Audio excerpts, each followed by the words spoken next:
जोहार, जय मूल निवासी। मैं रविंद्र राणे और आप देख रहे हैं एमएन टीवी। भाजपा शासित राज्यों की लग रही वाट। पिछली वीडियो में हमने यह बताने की कोशिश की थी हमारे देश की अर्थव्यवस्था चरमरा रही है। देश के जीडीपी ने पहले ही वाट लगाई है। अब एसडीजी इंडिया इंडेक्स ने भाजपा की और वाट लगाई है, वो भी भाजपा शासित राज्यों की बड़े पैमाने पर वाट लगी हुई है। इसमें देश में मोदी सरकार की हालत पतली होती जा रही है। आज हम देश का एसडीजी इंडिया इंडेक्स 2020-21 के बारे में देखते हैं, उसकी हालत क्या है देखेंगे। उसके पहले आखिर एसडीजी इंडेक्स क्या होता है यह भी जानते हैं। सतत विकास लक्ष्यों के लिए सूचकांक यानी एसडीजी जो होता है स्वास्थ्य, शिक्षा, लिंग, आर्थिक विकास, संस्थानों का विकास, जलवायु परिवर्तन, पर्यावरण सहित विभिन्न मापदंडों पर राज्य और केंद्र शासित प्रदेशों यानी यूटी की प्रगति का मूल्यांकन करता है। पहली बार इसे दिसंबर 2018 में लॉन्च किया गया। यह सूचकांक भारत में एसडीजी पर प्रगति की निगरानी के लिए प्राथमिक उपकरण बन गया है। इसने राज्यों और केंद्र शासित प्रदेशों को वैश्विक लक्ष्यों पर रैंकिंग देकर उनके बीच प्रतिस्पर्धा को लक्ष्य को बढ़ावा दिया है। एसडीजी इंडिया इंडेक्स स्कोर 0 से 100 के बीच होता है। किसी राज्य केंद्र शासित प्रदेश का स्कोर जितना अधिक होता है, लक्ष्य हासिल करने की दूरी उतनी अधिक होती है। राज्यों और केंद्र शासित प्रदेशों को उनके एसडीजी इंडेक्स स्कोर के आधार पर 4 श्रेणियों में वर्गीकृत किया गया। पहला है आकांक्षी 0 से 49, दूसरा परफॉर्मेंस 50 से 65 तक, तीसरा फ्रंट रनर 65 से 99 तक, आखिरी होता है अचीवर जो 100। वर्तमान में आकांक्षी और अचीवर श्रेणी में कोई राज्य नहीं है। 15 राज्य केंद्र शासित प्रदेश परफॉर्मेंस श्रेणी में है और 22 राज्य केंद्र शासित प्रदेश सबसे आगे की श्रेणी में है। एसडीजी इंडिया इंडेक्स क्या होता है, उसका क्या महत्व होता है? सूचकांक भारत में संयुक्त राष्ट्र के सहयोग से विकसित किया गया है। यह सांख्यिकी और कार्यक्रम कार्यान्वयन मंत्रालय के राष्ट्रीय संकेतक ढांचे एनआईएफ के साथ संरेखित 115 संकेतकों पर सभी राज्यों और केंद्र शासित प्रदेशों की प्रगति को ट्रैक करता है। वैश्विक एसडीजी ढांचे के अनुरूप विकास कार्यों के माध्यम से केंद्रित नीति संवाद निर्माण और कार्यान्वयन के लिए सूचकांक एक महत्वपूर्ण उपकरण है।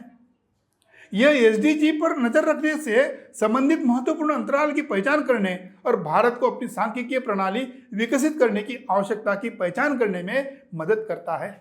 नीति आयोग के उपाध्यक्ष राजीव कुमार ने कहा, एसडीजी पर एक समग्र सूचकांक की गणना करके हमारे राज्यों और केंद्र शासित प्रदेशों को रैंक करने के लिए यह एक दुर्लभ डेटा संकलित की पहल है। हमें विश्वास है यह आकांक्षा और अनुकरण का विषय बना रहेगा और अंतर्राष्ट्रीय स्तर पर निगरानी के प्रयासों के लिए मदद करेगा। 2018 में जब लॉन्च हुआ, उसके पहले संस्करण में 62 संकेतकों के साथ 13 लक्ष्यों को कवर करने से सूचकांक के तीसरे संस्करण में 115 मात्रात्मक संकेतकों पर 16 लक्ष्यों को शामिल किया गया। इसके नवीनतम निष्कर्ष क्या है ये भी देखेंगे। देश के समग्र एसडीजी स्कोर में 6 अंकों का सुधार हुआ है। 2019 में 60 था, 2020-21 में 66 तक पहुंचा। देश में स्वच्छ पानी, स्वच्छता, सस्ती और स्वच्छ ऊर्जा सहित अन्य सुविधाएं प्रदान करने में, इसका प्रदर्शन करने में सुधार के कारण होता है। जबकि राज्यों में केरल ने 75 के स्कोर के साथ शीर्ष पर अपना रैंक बरकरार रखा है। हिमाचल प्रदेश, तमिलनाडु दोनों राज्यों ने 74 के स्कोर पर दूसरा स्थान हासिल किया है। चौथा स्थान महाराष्ट्र ने 70 अंक लेकर किया है। मगर बिहार, झारखंड, असम इस साल के भारत के सूचकांक सबसे खराब करने वाले राज्य बने हुए हैं। चंडीगढ़ ने 79 स्कोर के साथ केंद्र शासित प्रदेशों के साथ अपना शीर्ष स्थान बनाए रखा है। उसके बाद दिल्ली का जो 68 अंक लेकर पर है। ज्यादातर भाजपा शासित राज्यों की हालत इंडिया इंडेक्स में पतली हो गई है। अब इस बारे में आरएसएस के जो 10 बड़े चोटीले नेता आज दिल्ली में आयोजित एक बैठक में शामिल हो रहे हैं और भाजपा के सीनियर नेताओं के साथ शामिल होने के भी कयास लगाए जा रहे हैं। इसमें संघ प्रमुख डॉक्टर मोहन भागवत, दत्तात्रेय होसबले, कृष्ण गोपाल, सुरेश सोनी, भाजपा के केंद्रीय संगठन के मंत्री BL संतोष भी शामिल होंगे। BL संतोष उत्तर प्रदेश के योगी सरकार का रिपोर्ट कार्ड लेकर दिल्ली में पहुंच गए हैं। BL संतोष ने योगी आदित्यनाथ को दूरी रखकर भाजपा के मंत्री विधायक इनकी मीटिंग बुलाई। सारा होमवर्क करके चिट्ठा लेकर मोहन भागवत के क्लास में पहुंच रहे हैं। RSS के कई बड़े नेता दिल्ली पहुंच चुके हैं। वे आज की बैठक लेकर RSS में मंथन करेंगे और इसकी बागडोर खुद मोहन भागवत संभाल रहे हैं। कुछ मुद्दों पे उनकी चर्चा होगी। 4-5 मुद्दे हैं। पहला मुद्दा है सबसे बड़ा महत्वपूर्ण, बंगाल चुनाव में भाजपा की हार। पश्चिम बंगाल के चुनाव के पहले TMC से भाजपा ज्वाइन किए हुए, अब चुनाव के बाद TMC में भाजपा के जो विधायक है, नेता है, वो घर वापसी कर रहे हैं। RSS ने पश्चिम बंगाल के चुनाव के पहले जो ब्राह्मणी धर्म और मुस्लिम धर्म के बीच जहर का बीज बोने की कोशिश की, उसके उल्टे फांसे उन पर ही गिरे। SC ST OBC और माइनॉरिटीज के लोगों में बड़े पैमाने पर एकता निर्माण हो गई। इन बहुजन समाज के लोगों के पास अपना कोई स्ट्रांग विकल्प न होने के कारण भाजपा का रिलीवेंट विरोधी ममता बनर्जी जैसा ब्राह्मणी दल मिला और TMC पे भरोसा किया और TMC के चुन कर दिया। फिर भी बहुजनों की एकता RSS के लिए चिंता का विषय है। वैसे कांग्रेस, कम्युनिस्ट, TMC के सवर्ण वोट ज्यादातर भाजपा में शिफ्ट हो गए। देश में मूल निवासी बहुजन समाज का आंदोलन बढ़ रहा है। उसका भी डर बड़े पैमाने पे RSS को सता रहा है। दूसरा मुद्दा होगा, उत्तर प्रदेश में भाजपा के लिए ब्राह्मणवाद का गढ़ माना जाता है। देश का सबसे बड़ा राज्य है, वहां पर भाजपा की सरकार है और वहीं राजनीतिक हलचल मच गई है। भाजपा के सवर्णों के खिलाफ बहुजन समाज के भाजपा के नेता की अंदरूनी कश्मकश चल रही है।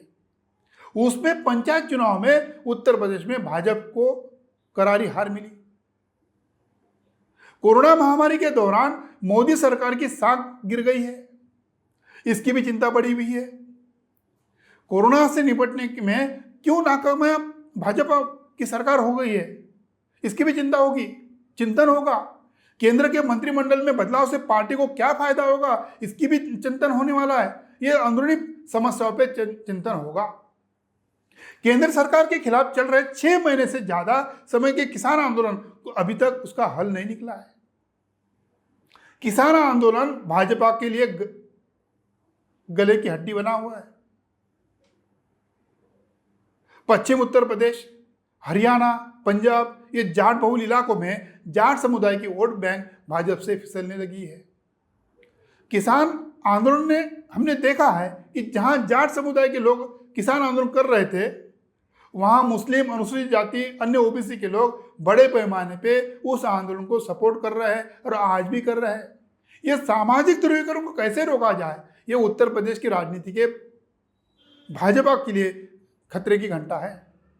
कई राज्यों के गांवों में भाजपा के नेता घुस नहीं पा रहे। पिछले दिनों पंजाब में एक भाजपा के विधायक की बेरहमी से पिटाई की, उसके कपड़े फाड़ डाले थे। केंद्र सरकार को लगा था कि किसान आंदोलन लंबा नहीं चलेगा, लंबा चला तो बिखर जाएगा, लेकिन ऐसा नहीं हुआ। आज़ादी के बाद का संपूर्ण क्रांति के आंदोलन के बाद किसानों का सबसे बड़ा आंदोलन है और ज़्यादा समय तक चल रहा है। अब तो किसानों का नारा यही है, जब तक कानून वापसी नहीं होगी तभी घर वापसी होगी। दिल्ली के साथ लगते हरियाणा में जो मुख्यमंत्री है, मंत्री है, उनके सार्वजनिक कार्यक्रमों पर किसानों ने प्रतिबंध लगा दिया है। भाजपा के राष्ट्रीय अध्यक्ष JP नड्डा सहित कई केंद्रीय मंत्री भी इस RSS के मीटिंग में मत्था टेका चुके हैं। पश्चिम बंगाल में हुई हार से भाजपा हताश व निराश नजर आ रही है। उसमें फिर से जान फूंकने के लिए प्रधानमंत्री कई लोगों को फोन करते हैं, बार बार मन की बात करते हैं। पश्चिम बंगाल के चुनाव के बाद दंगों को भड़काने के लिए ब्राह्मणी मीडिया ने बड़ा काम किया और मुसलमानों को टारगेट करने का कोशिश भी किया, ताकि ब्राह्मणी धर्म के विरोध में मुसलमानों का विरोध जारी रहे। उत्तर प्रदेश के लिए फिर से धर्म की खतरे की घंटा बजने वाली है। RSS का एजेंडा रहेगा और भाजपा का नारा रहेगा, अयोध्या तो सिर्फ झांकी है, काशी मथुरा बाकी है। मोहन भागवत के बेडरूम वाला जो ब्राह्मणी मीडिया है वो भी, और क्या क्या षड्यंत्र अंजाम देगा उसकी भी चर्चा होगी, वो भी तय होगा। और इसी मीटिंग में जो जिसे हम राष्ट्रीय षड्यंत्रकारी संघ कहते हैं यानी आरएसएस कहते हैं, इस मीटिंग में सारा षड्यंत्र तय होगा।